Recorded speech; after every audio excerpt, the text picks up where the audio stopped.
From the PEP Radio Newsroom, this is the Morning News Blast. LGBTQ Nation is reporting gay Colorado Governor Jared Polis, a Democrat, reminded Donald Trump that he cannot issue a presidential pardon for former Colorado County Clerk Tina Peters.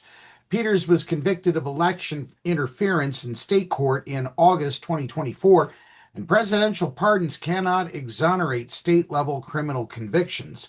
As such, Peters will continue to serve the rest of her 9 year sentence, even though Trump has threatened harsh measures if she isn't freed. Democrats have been relentless in their targeting of Tina Peters, a patriot who simply wanted to make sure that our elections were fair and honest.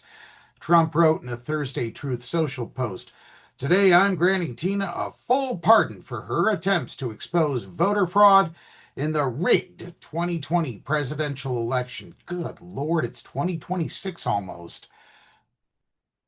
We're still on that. Peters was convicted of 7 criminal counts, including 4 felonies, connected to allowing an unauthorized person to access data from voting software in the county and then lying about it as part of a scheme to prove the QAnon-related conspiracy theory about the 2020 election being rigged to help Joe Biden win. Peters herself admitted that she never found any proof of rigging, but Trump and Republicans repeatedly pushed this lie in the media and courts, even as nearly 60 judges threw out GOP election fraud cases due to a lack of evidence. Earlier this month, Trump called Polis a sleazebag for refusing to release Peters, who Trump referred to as a brave and innocent patriot who has been tortured by crooked Colorado politicians.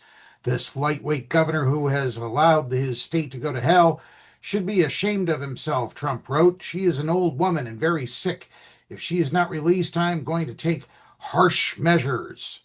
Trump never did specify what harsh measures he would take, but in the past, he has withheld federal funding from states that defy his wishes. However, presidential pardons, again, only work for federal convictions, something Polis pointed out to Trump in his Thursday evening post on X. Tina Peters was convicted by a jury of her peers, prosecuted by a Republican district attorney, and found guilty of violating Colorado state laws, including criminal impersonation, Polis wrote. No president has jurisdiction over state law nor the power to pardon a person for state convictions. This is a matter for the courts to decide, and we will abide by court orders.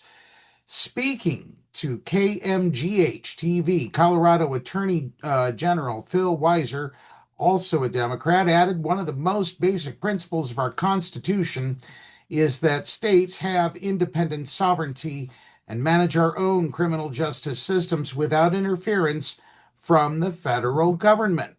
The idea that a president could pardon someone tried and convicted in state court has no precedent in American law and would be an outrageous departure from what our Constitution requires and will not hold up, he concluded.